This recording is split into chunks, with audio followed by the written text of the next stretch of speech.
Τρία προβλήματα. Τρία ολόκληρα προβλήματα μας έβγαλε αυτό εδώ το εργαλείο. Είναι πάρα πολύ φυσιολογικό. Λένε πολλοί, ρε παιδί μου, ότι πέταξε το, χαλάει συνέχεια και τέτοια. Δεν μας ενδιαφέρει. Καταρχήν το αυτοκίνητο ήταν στάσιμο 15 χρόνια, 10, 20, ξέρω εγώ πόσα χρόνια ήταν στάσιμο. Είναι λογικό να μας βγάζει διάφορα πράγματα τα οποία εμείς δεν τα έχουμε αλλάξει. Εμείς έχουμε κάνει το πλήρη service, όπως έχετε δει και στο κανάλι στο YouTube, και τώρα μας έβγαλε τη φούσκα, η οποία ήταν παλιά και μας έστειλε από Θεσσαλονίκη και Παναγιώτης ο Σπάτας δύο καινούργιες φούσκες, οι οποίες τις περάσαμε. Βλέπετε και το ύψος έχει φτάσει εκεί πέρα που πρέπει. Υπάρχουν από Θεσσαλονίκη. Λοιπόν, δεν έχουμε τώρα. Φούσκα μας καινούργια. Μία εδώ και άλλη μία εδώ μέσα, μαζί με κάτι λαστιχάκι που έχει. Τέλεια. Πάμε να κάνουμε εγκατάσταση. Ευχαριστούμε Παναγιώτη πάρα πολύ για την άμεση εξυπηρέτηση. Ευχαριστούμε πάρα πολύ. Πάμε να συνεχίσουμε. Το άλλο είναι, μας έβγαλε ρουλεμάν τροχού που μας βοήθησε ο φίλος μας ο Νίκος ο Σακάς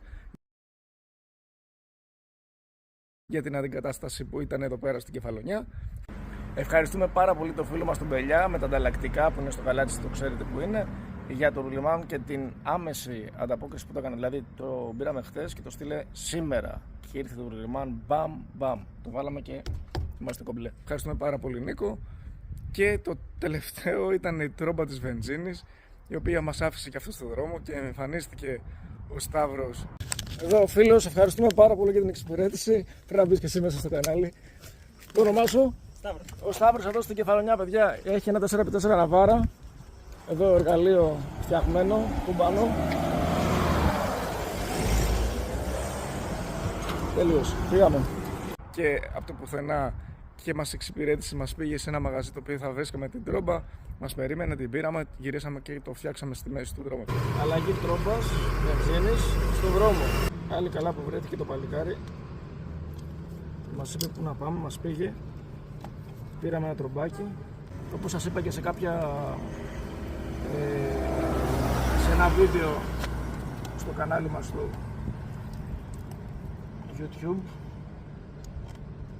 το ντεπόζιτο γενικά δεν είναι σε πολύ καλή κατάσταση και δυστυχώς από τις βρωμιές που έχει μέσα τώρα, μετά από 1500 χιλιόμετρα, μάλλον τάκλασε. Ευχαριστούμε πάρα πολύ Σταύρο.